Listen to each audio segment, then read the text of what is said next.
and places that we can't go as Black Americans. So when we get down to, if you guys never acknowledge that there is still racism, there is still systemic racism.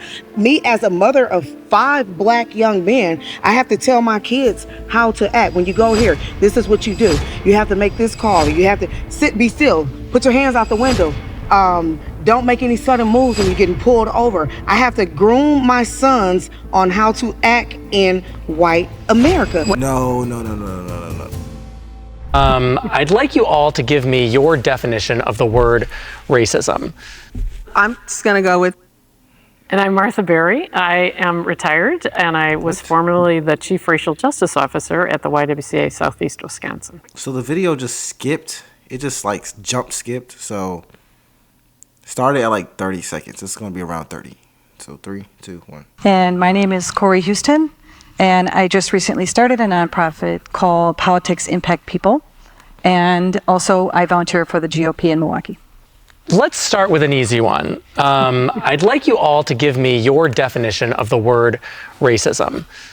I'm just going to go with the traditional understanding in a way that I've learned it is racism is power and privilege put together to then disadvantage those who don't have the same power and privilege because of skin color. I think racism starts with a level of prejudice, but I think it's deeper in that it's not just an individual situation. So I think the privilege and power, it's like a 3-legged stool, and all 3 of those, privilege, power, and prejudice, contribute to making racism what it is. I would give it just a more narrow definition as similar of just judging someone by their skin color. It's a learned behavior, not born that way. Rhonda, you mentioned what I've learned was this. So can you talk about where did you... So if you guys don't know what's going on, this is a debate on what racism is and what racism isn't. Because we're still having these debates. I hope this is a good one. Let's get into it. Learn this sort of definition of racism. Personally, at a personal level, in college was actually my first experience with like interpersonal racism, that direct racist action from one individual to another. A few years after that, I took one of Martha's courses at the YWCA. It's called Unlearning Racism. And from there and through my work, I really just became more engaged and decided to really take it on as something that I wanted to do myself. I think one of the problems with the idea of sort of systemic racism or structural racism is that it can be a very amorphous concept. And for that reason, it's not always clear how we take that concept and do something to correct it. It reminds me a little bit of Tyrion Lannister on trial in Game of Thrones when he says they, the ominous they. And it's like, well, what is they? Who is doing this? I'm just not sure from that perspective that it ends up being especially helpful. I wouldn't go with an amorphous they. I think there's places where the institutions have helped to embed certain things. So, I mean, there's lots of institutions we could think about, and I'm not an expert in any of them. So I was just thinking about housing. So if you look at redlining and what that did in our country, it made it tough for, I'm just going to pick on Rhonda because I know her.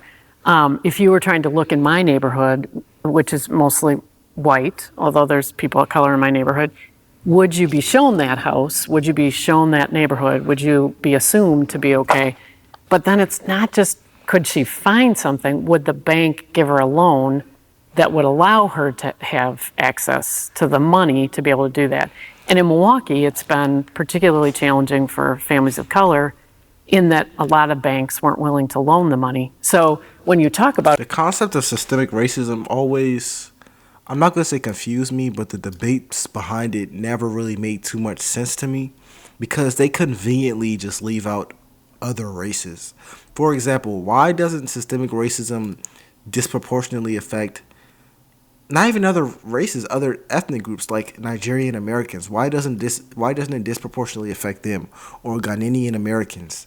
Why is it only predominantly Black Americans who were here or whose ancestry was here during the Atlantic slave trade? or prior to the Civil Rights Movement? Also, why doesn't it affect Indian Americans or Asian Americans? Eastern Asian and Western Asian, or Eastern and Western. Why is it only us? That's a question that I have, and it just confuses me a little bit.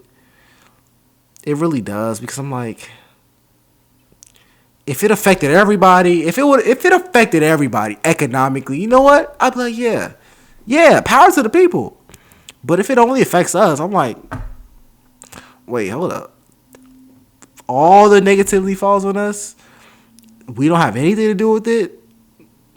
Also, if it predominantly helps white Americans, why aren't they the number one grossing community in America? Asian Americans make more than the white community. Why would they put themselves in second place economically? I think Asian women make more than white men on average. So it's like, why would they put themselves in second place? But those are just questions I have. Let's continue. An institution. I'm just picking housing.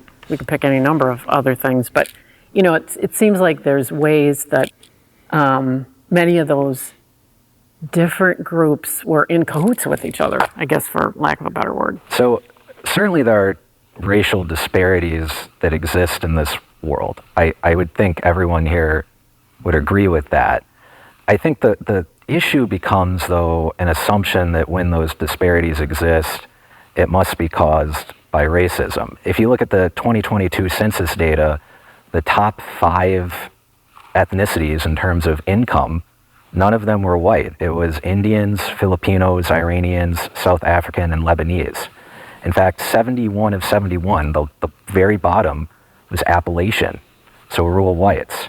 I think when we look at something like a purported disparity in housing, for example, if we're going to actually address it, I think we need to get granular about it and get down to the actual evidence of discrimination and try and address it at that root core from a policy perspective. I just said this. The debate never made too much sense to me, because I'm like, if you're oppressing everyone, wouldn't you put yourself in at least first place? And why doesn't the oppression affect any other community but the African American community in these debates? The debate literally does not make sense. And I looked into it. I didn't just blindly believe what I heard. What he's saying is right. White Americans don't even make the most. So it's like, why are they oppressing themselves? It really doesn't make sense, y'all. I'm not exaggerating. Well, it is certainly true, at least, that because of racist policies of the past, Black Americans, on average, were not able to build wealth in the way that other Americans were. I mean, that, I don't think would you dispute that, Skylar? Again, I think when you just look at the census data, again, the top 5 households, or the top 5 ethnicities right now are Indian, Filipino, Iranian, South African, and Lebanese. If we're talking about something like white privilege, how do we factor in the fact that Indian households are earning an average income of $152,000 a year? And again, the Appalachians, which rural whites from particular regions of this country, are at the very bottom with about $50,000 in household income. So if we're concerned about an income disparity, fair enough, but I still think the way we would address it would be at the individual level. If we're talking, say, like an affirmative action program for college financial aid, why can't you just provide that aid to poor students? Why does it have to be provided to students of a particular race? Okay, Mercy. So where did those statistics come from? What was the source? That's the census data for the last U.S. Do you know census. the majority of Black people or minority people do not even answer those surveys? So those numbers are very, very, very skewed. And so one of the things for me is the problem is with a lot of people of other races, I could say Caucasians or Appalachians, as you so nicely put it, is that nobody comes to the neighborhood and check out what is actually going on. Everybody looks at everything from an aerial view and tell us that we are okay. And so with those statistics, you would almost say that there is no poverty, there is no racism in America. You got the Indians on top, and where's the African American and the white people on the bottom. So it's those bad statistics that you use that would have everybody thinking, we the new wealth class of America. Well, And it's just not true. Milwaukee is inherently one of the racist cities in the nation, most segregated in the nation. And they also use shared revenue, which takes the money from the north side of Milwaukee and use it to fund projects in the entire state of Wisconsin. And while we have roads that have been bad for 30, 40, 50 years, I'm 47, so I drive up and down those same roads that have been broken for the last 50 years. We equally pay taxes on the north side of Milwaukee, but our taxes are not going back to us because of statistics like that say there's no problem over here. Well, I hear what you're saying. I don't believe her. I think she's lying. Because taxes directly are proportional to property taxes that you pay. So places that pay a lot of property taxes, they will have really good roads and really good schools. So if your community has really bad schools and it has really bad roads, all that means is that people in your neighborhood aren't paying property tax. And I'm not saying it's 100% that, but it's usually that in like 99% of cases. So it's not necessarily the state. It is, but it's more so your county, your city that will determine if your roads are really good. So if her neighborhood of her city or her county has really poor schools, then they also probably have really poor roads because the property taxes probably aren't getting paid. It's probably a lot of government mandated housing or less expensive housing to have poor roads. I'm not saying that to attack her neighborhood. I've driven in places that have pretty crappy roads too. It's pretty crappy roads outside. So all I'm saying is it's not really a race thing. It's more so just a property tax thing. Saying is like, well, if you say that Indians are number one and people from the Appalachia, white people from the We're Appalachia, the bottom. We're at the bottom. So Where then, we at? Correct. And we don't even have a name.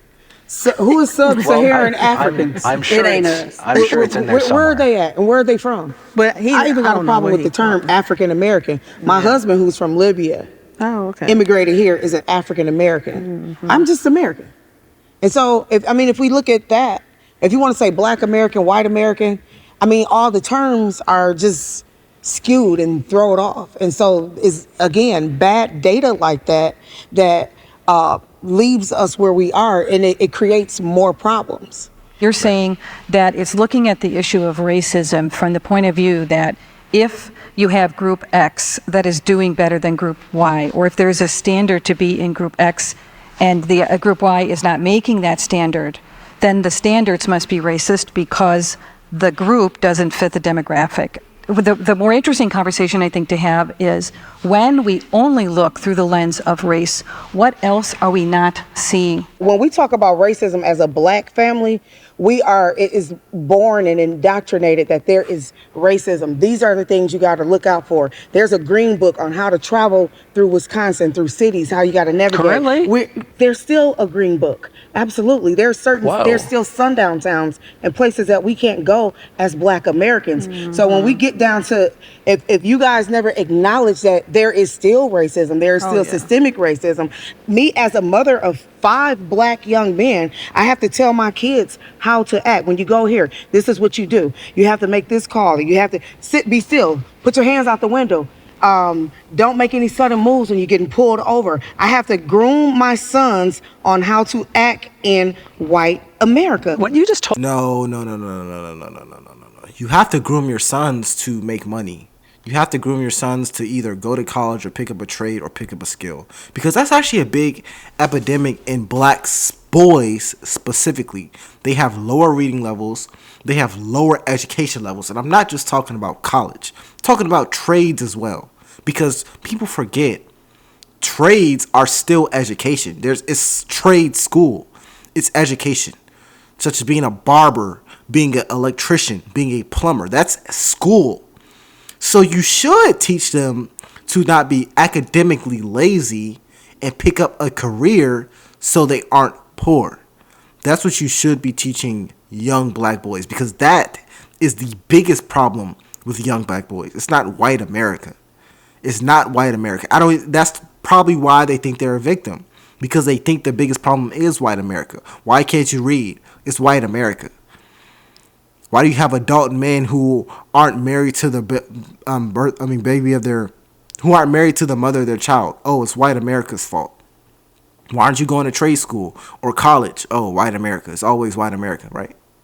Now, you have 5 sons. Look at the issues that are disproportionately affecting your 5 sons. It's not white people. Told me, seems like examples of cultural racism, I guess. I guess maybe I struggle with the word structural based on what you just said, because it sounds like you've just related examples of individual instances of racism that you might have to deal with. So, but it's the structure, the power structures, right? The power structures. Then you wouldn't have to deal with that. Use them to oppress, right? But to push back on that though, just a little bit. Obviously, there are racist people in America, and those people should be named, and they should be punished, and the victims should be compensated. I think, though, when we talk about systemic racism, at least the first thing that comes in my mind as a lawyer and an advocate is the laws. And I will just straight up say there are only 2 races in this country that face legal discrimination, and it's whites and Asians. And in fact, I have a case right now at the Wisconsin Court of Appeals over a scholarship program that the state of Wisconsin runs. It's the Minority Undergraduate Retention Scholarship. And that scholarship is given out only to certain races, and one of them is not Asian. I'm not aware of any laws or programs in this country that specifically discriminate against Black people, Hispanic people, Indians. I feel like there's a question of using race as a proxy for class. Oh, that happens a lot. So I think Skylar's point is that if you just help people based on economics, you're going to disproportionately help Black people. Does it not make more sense for our policies to be about economics as opposed to using skin color as a proxy for economics? Do you really want people to think, I can't do better than I'm doing because of my race? Is that the message that we want to say? Because this outcome is going to be determined by my race. That's what we're teaching in some ways when we focus on racism only. No, that's not what that means. If I hear that the desperate impact, that outcome is because, no, it's not because I can't learn because of my race. It's I would agree. We wouldn't want to be saying that. I'm saying we should. That's not the message. But now what he's saying is, don't help just the Black people. He's representing a Asian, Thai, Hmong, under the same laws as you would somebody from the civil rights or a Black person that was discriminated against. And I don't think it's fair. So a Thai Hmong person did not come over here and was on slavery and was neglected and not giving the same resources. He just came over here, and now he get to fall under the guise of the same laws that was put in place to protect African, as you call them, or Black Americans. Now everybody is trying to get on the bandwagon because, I'm the only Thai over here. But yeah, you weren't over here for 400 years building a country, being starved, being beaten, being raped, and not allowed to build wealth, generational wealth. You weren't redlined. You wasn't told that you couldn't get a house in Wauwatosa until recently, 1964. So the guys that you're trying to put all these new people under, because now they all Americans, because they all came over here, because we cannot define what's American, what's African American. We don't have proper terms for people. Now everybody says, I just want to get in on the bandwagon because I'm going to get some money. Like they just did with the MIT study that came out when they got rid of affirmative action in schools. I mean, I wasn't a surprise. You're so passionate about him, but not at the people that's right here, that's been here, that's been building the country. Now, let me another social service or humanitarian project for your law firm. He's Thai American. Let me help him now. All these Black people suffer. Even help the poor white people then. There's so many people that's living here that's poor, impoverished. You go to Thai and see how much financial aid they give you. So then, you know what's crazy about this? She is 100% wrong. She is 100% wrong. Because it would be, you're wrong. Because there's a big amount of difference between generational wealth, that's millions of dollars, even sometimes billions of dollars, versus poverty in the United States. You know how to avoid poverty? Make above $52,000 a year. You're avoiding poverty. And be married. If you do those two things, if both of you making above $52,000 and you are married, you're avoiding poverty. What is affecting the black community is poverty. It's not middle classness. It's not being stuck in the middle class or stuck in a career or getting college degrees that aren't working or getting trades that aren't working. It's poverty. And you're blaming us not having generational wealth. You know how many people in America don't have generational wealth? 99% of Americans don't have generational wealth. And they're not in poverty. But the black community's problem isn't white Americans getting generational wealth and us not. It's us having poor cultural mindsets. That's what the problem is. And what you're doing right now is you're deflecting and you're basically gaslighting us into thinking it's other people's fault. And then you brought up MIT. MIT, we're the furthest thing from MIT. MIT is a top 10 college in the world. Their studies we aren't even in the realm of studying that right now. MIT studies, the students who apply to MIT are well off. They are well away from poverty. Or at least a poverty mindset. We're stuck somewhere else. We aren't even going to college. What percent of college students are black men? It's less than 30%. And you're talking about MIT. Why would you not agree with a program that focuses on economic need? When they give us back what they took or redlined and stopped us from getting, then help everybody else. America's problem is we don't have our own identity and we go helping everybody else. We fueling the war here, we fueling the war there. Why? Why do we need to help everybody and not help the people that are here? We don't help veterans. We don't help homeless. We don't help poor whites or poor black people. We helping everybody else. We got billions and billions of dollars in debt to other countries and have not helped the people right here on our own doorstep. So now she sounds a little conservative. She don't even sound. She's kind of flipping the switch. That's actually a really conservative thing. That's actually something.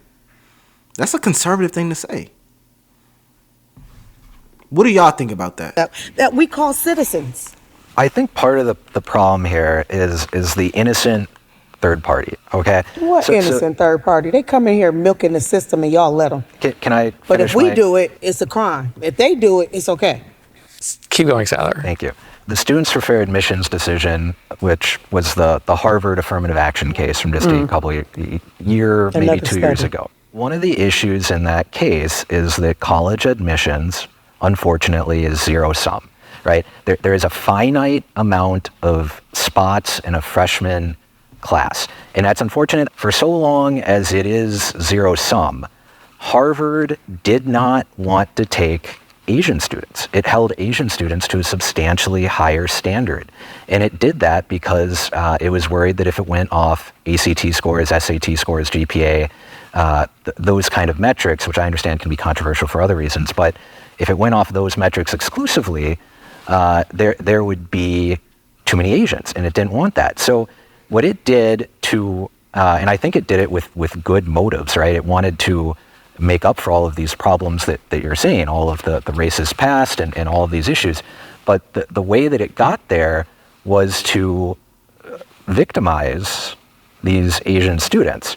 And I'm struggling to understand what, from the kind of systemic racism, institutional racism perspective, you do with that. Because even if I concede that it all exists and that it's a really heinous problem and we need to fix it, there are situations, and not all situations, but there are some situations like that where it seems like the policy solution that's being proposed is to take it out on people who had nothing at all to do with any of this stuff. And their ancestors didn't have anything to do with it either. But it's interesting in terms of thinking about Harvard. We've sort of elevated Harvard as like the place to be able to go. And what makes a Harvard education better than, say, UW-Madison or UW-Milwaukee or whatever. But you get to say you went there. That's what makes it better. Right, there you go. Well, that's not quite fair. That's, yeah, big part of it. But it is, but I don't disagree that there needs to be some looks at some of those things and be challenged. You know, like Harvard needed to be challenged in terms of what are you doing? You know, like that's not transparent. And I think every institution should be as transparent as they can be about what their standards are. I don't disagree in the places where we've lost our way, but I still want to go back to what you were saying is people that have been here a long time are not getting access to some of those resources while the newbies coming in are. And is that fair? Okay.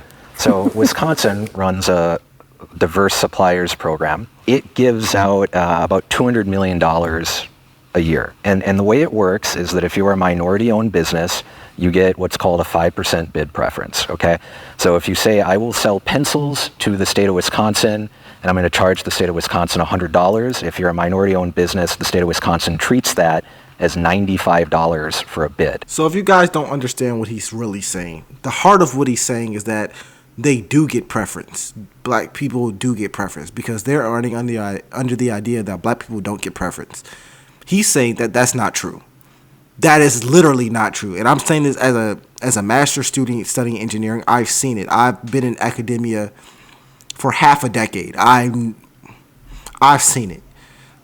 All in all, let me know what you guys think about this. My name is Elafar Jojo, and I'll end this video here. Peace.